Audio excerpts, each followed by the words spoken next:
Hello and welcome to THE Journal Insider Podcast. I'm your host and editor at THE Journal, Kristal Kuykendall. Today we are talking about using technology to help students find their direction and clearly see the connection between their high school coursework and their future as adults. Technology that helps students find their why, as YouScience puts it. Much research the past couple of years has shown that today's high school students are not interested in many of the career fields where the biggest workforce shortages currently exist or where sizable shortages are projected for the coming decade. An enormous study published this past July by student aptitude and career guidance platform YouScience analyzed almost 250,000 aptitude assessments taken last year by high schools in all 50 states. The analysis of YouScience's Discovery aptitude assessments revealed that students have the innate abilities to excel in today's in-demand jobs, but they often lack interest in those fields, in part because they've not been exposed to those career options, or perhaps they are not aware that they have those aptitudes. For this episode, I visited with Jeri Larsen, Chief Operating Officer at YouScience, about how their Discovery aptitude assessments work, what kind of insights they offer students who take them, how the results connect kids to career fields that their aptitudes are well suited for, and the types of insights and data the YouScience platform offers educators and school administrators.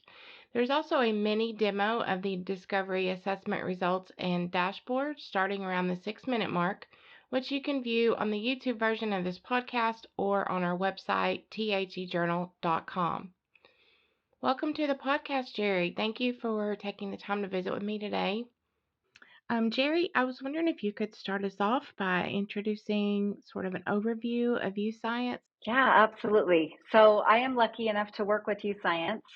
It has had a long journey that includes aptitude assessments and certifications, but everything that we have is focused on making sure that students end up where they're supposed to end up. We want to make sure that every student has a success story and that all students get the help that they need to succeed in school and in life from our solutions.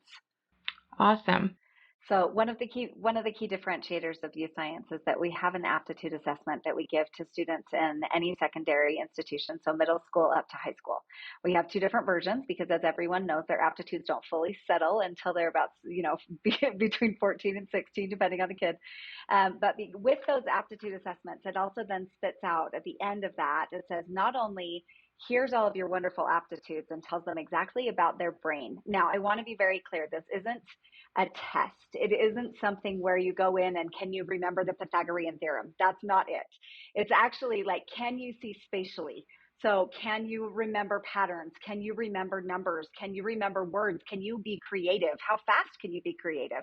And all of those things go into a psychometrically designed assessment that then spits out at them, okay, here's some of the key indicators that you need to know about your brain. Once that spits that out, there's also, here's what you can say in a resume. Here are some of the things about how you think and how your brain works. So those brain games actually take it in so that they can then know how they consume information, how they process information, and then how that's going to be applicable in a career. Then they can dive in and show, okay, so here's the top 100 careers for you. There's hundreds in there, but here's the top 100 careers for you that match not only your aptitudes, but also your interests as a little bit of a filter, and then anything overall.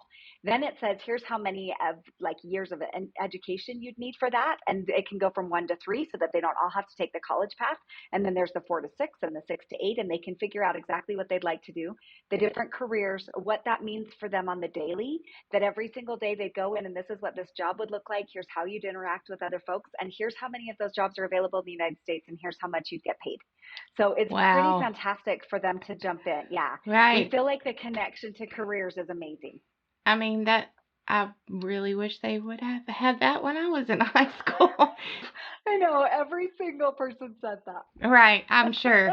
I'm sure a lot of people say that. Do you want to show us how it works? Can you screen share? Do you want to show us anything? Sure, I absolutely can. But yeah, to your comment earlier of just, all of us 20 years later are saying, where was this 20 years ago? It also it speaks to those students who are starting out and all they have is just, they know the 5 jobs around them. So we actually purport the fact that it's not a skills gap in the economy right now, but it's actually just an exposure gap. Those students are just going on, what they understood for the last, like let's say my aunt does this, my uncle does this, my mom does this, my dad does this. And what does that mean for them, right? They just choose one of those 5 careers, and sometimes they've never heard of what something that may be significantly more relevant to them. So for us, when we would go change a major, or we'd get in there and we'd say, okay, halfway through college, never mind, I'm scrapping and I'm starting over. Or for those of us who have a master's degree in English and then ended up as a COO, right? Clearly I took the circuitous path, but how wonderful would it have been in order for me to end up in this place, starting at the beginning. And that's what I'm actually going to show you. So I'm going to demo my own results. Okay. Because it is kind of comedic to me where I started to where I ended up. And so as I share this, let me just make sure that I'm grabbing the right screen here. So can you see this okay? Yes, I can. Jeri, you Okay. crushed Okay, it. fantastic. I know, right? Look at me. So I do want to highlight, most don't look like this. I'm kind of weird.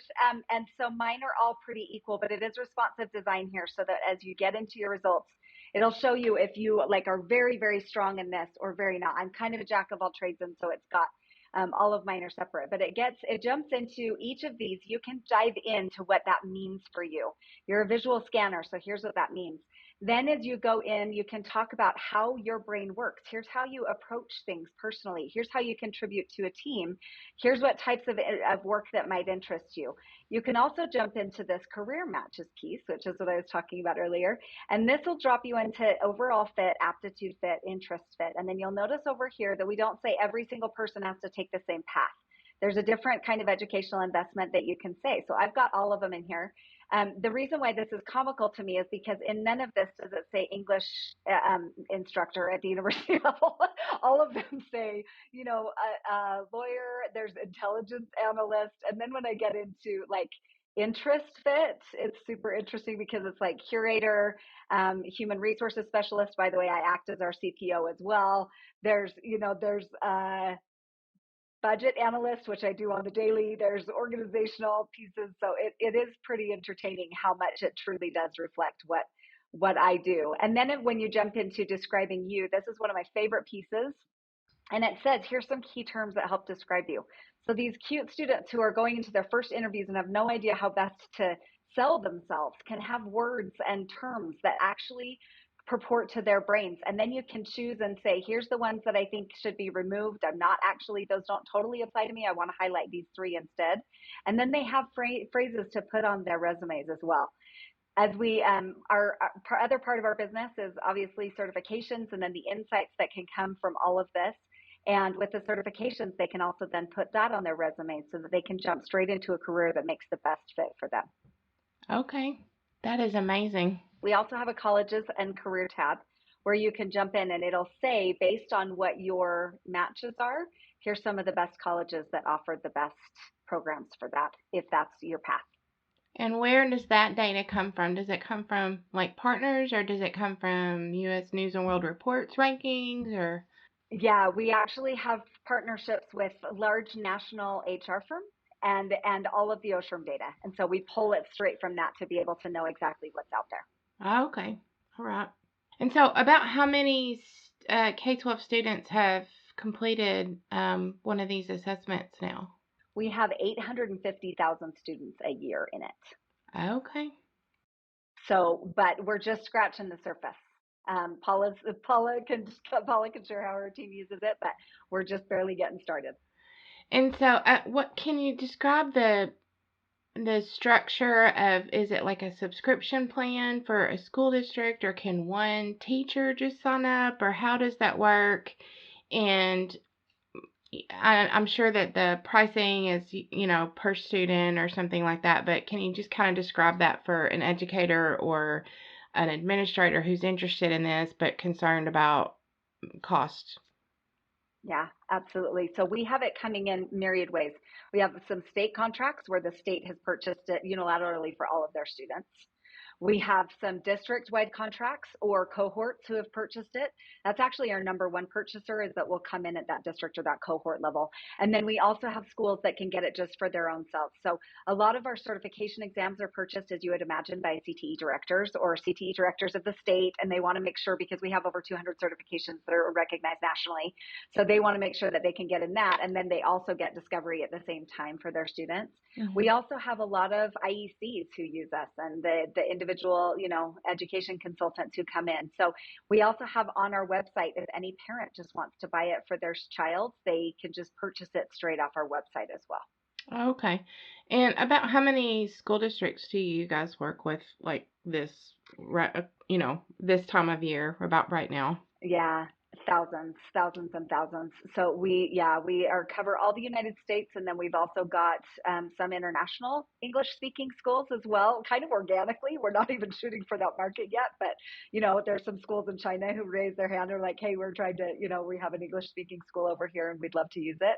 And we've probably penetrated, not as much of the market as we'd love to. And so we'd love to make sure that your listeners can hear that we're here, we're available, and we'd love to help their students succeed.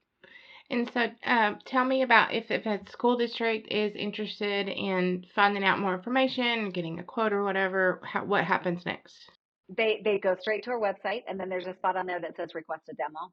So then they'd be walked through from some of our sales team, and they would just grab it and say, okay, awesome, let's make sure that you can see everything that you need. Our sales would jump in with a consultative sale and say, here's how many students do you usually have? Okay, awesome. Then we'll get you this size of a license based on how many students do you assume that are going to use it this first year. And then if we need to, next year, let's say that they start with 100 students, next year they want to get to 300 or they want to get to 3,000. We could absolutely have that discussion at that point. And then we'd want to make sure, do you use our certifications? Do you need those? Have you got an answer and a solution for those? Because, as you know, CTE directors are always looking for psychometrically approved certifications as well. And so we get in and we ask them, what is the solution you're looking for at this time, and how best can we help you? Then we have a customer implementation team who makes sure that everybody, that's the right people, because sometimes those who purchase are not the ones who use. And we want to make sure that everybody gets trained and everybody knows exactly what they need to do. So we have quick trainings and off-the-shelf things that we can provide them depending on how they want to consume that content. And then they would make it in, and we'd have a CSM that would help them out the whole rest of the year to make sure that they're getting the value out of that solution that they want, because we want to make sure that everybody's using it and it's not just sitting there, unused. Right. And so one of the things that, in talking about the CTE emphasis and the certifications, I'm wondering if there are instances where, or if this is something that you guys offer. I recently interviewed some folks at some instructional technologists / CTE coordinators in Kentucky, and they mentioned the industries. There's 2 or 3 industries that are pretty specific and specialized that were really big in their area. And the companies were thinking about moving out of the area because they were having a hard time with talent pipeline. And so I'm wondering if you guys do specialized programs for that. If if there's a district or a consortium of districts and they're wanting to get some kind of certification program ramped up and it's not something that's super common, are you guys into that yet, or is that a little bit too specialized? I would love to have those conversations no matter when that happens, right? But one of the things that we hit is that we want to make sure that our standards that are out there are all industry recognized as well. Right. And with that industry recognized, credential comes the collaboration that we can do with those employers.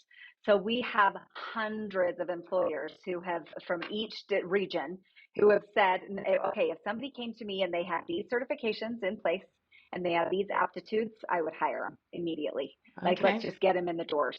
And so we've got those connections to those organizations, and they're actually on our website if people want to go for their region and check out which of the businesses in their area have raised their hand and said, yes, please, we need to fill our talent pipe. And so those connections that we've got, if they ever have anything that is either a unique standard or something that is catered to a specific industry, or something that is, let's say that they have a business connection that they want to make, we would love to have those discussions and see how we can help facilitate that. Right on.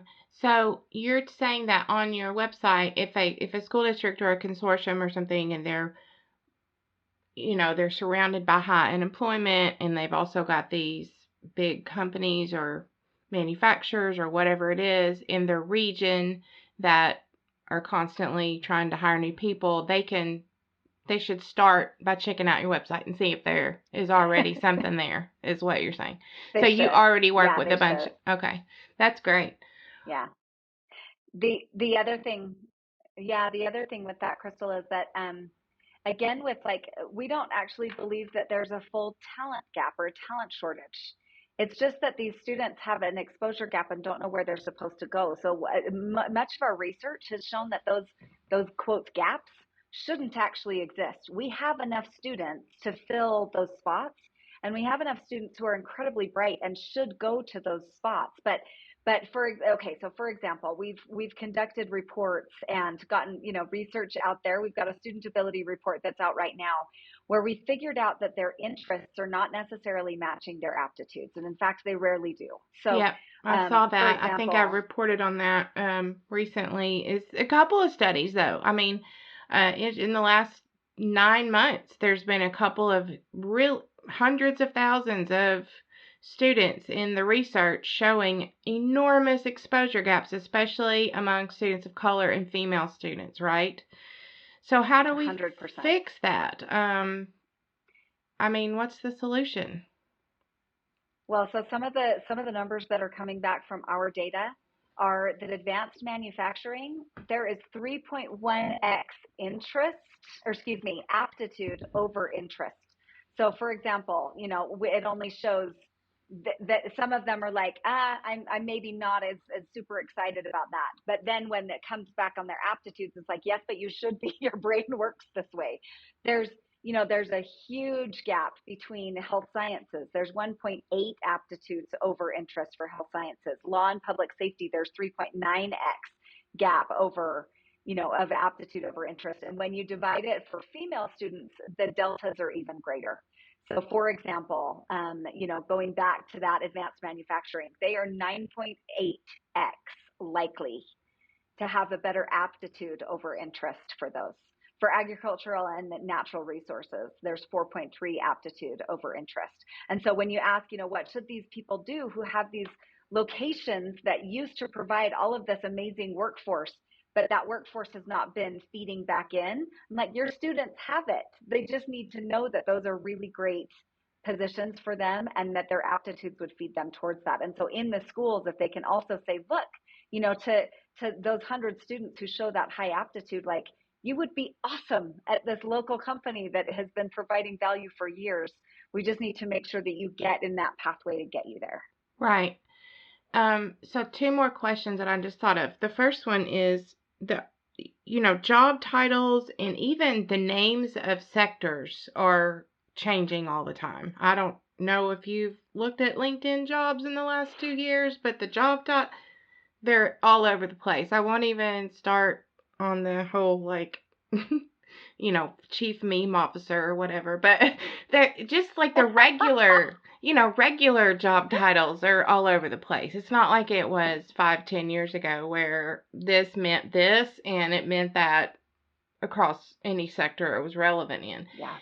How up to date is the data that you have, that you like match a student and you say, okay, you took your aptitude test and these are the things you'd be really good at. How up to date are those things? That's a struggle. And I'll own that that's a struggle, right? To keep up on as fast as we have.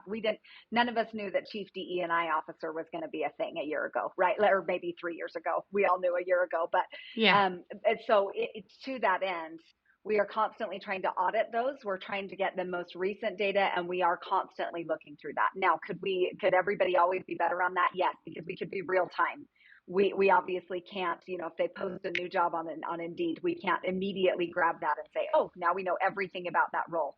So the things that go into that of how many years of education, what is the typical, aptitudes that generally fall into that job. What does that job description look like? What do they do every day? How do they interact with people? How many jobs are there and how much do they get paid? That takes a second to gather that data. Right. And so it does, there's a little bit of a lag, but it's not a huge lag. We've got over 400 jobs in there and we're constantly increasing it. But even things like business analytics and business intelligence things and stuff like that, again, when you and I were going through school we're not even, recognized that is in there. Everything, all of the, people operations stuff, everything that's kind of new that way, it's all getting in there for sure. That's incredible. Okay, next question is, can districts use some of the pandemic funding on YouScience? Absolutely. What do they need to know about using their pandemic funding or ESSER funding for YouScience? The first thing I would say is that we've helped hundreds and hundreds of schools and districts figure out how to do that. And so, yes, like any of the Perkins stuff that comes through, any of those things, we absolutely can. We can also, I hesitate to say there's one way of doing it because we've done it myriad ways. Okay. And we've sat down and figured out with specific districts exactly how can we do that for you? Do we need to do a multi-year so that things are used well? Do we need to do it for a certain segment of students right now so that it's the most relevant? We can kind of dice and slice however we need to. We just want to make sure that they are getting the value out of it. We don't just want them to just throw money out just somewhere where it's not going to be used, but we want to make sure that it's truly going to make sense for them and that they're at a spot where they're ready to put it in place. That's fantastic. And so where are you guys headquartered and approximately how many employees does YouScience have? Yeah, we are headquartered in American Fork, Utah. So long ago and far away, we had precision exams. And then we've also had YouScience in Tennessee that was headquartered there. And we have now combined so that we are YouScience. And so anybody who knows the name Precision Exams understands that we are also part of YouScience. And then we are in the process also of continually building out our partnerships. And so I actually don't have an exact number right this second because we're hoping that other things will be happening and that we will be able to build that up. But for right this second, we're around 100. Okay, great. Thank you so much for your time. Yeah, thank you. Thank you for being willing to hear our story and see, kind of our vision and our mission. We're really excited about everything that we have to offer to just help students end up where they need to so that they can succeed and be happy.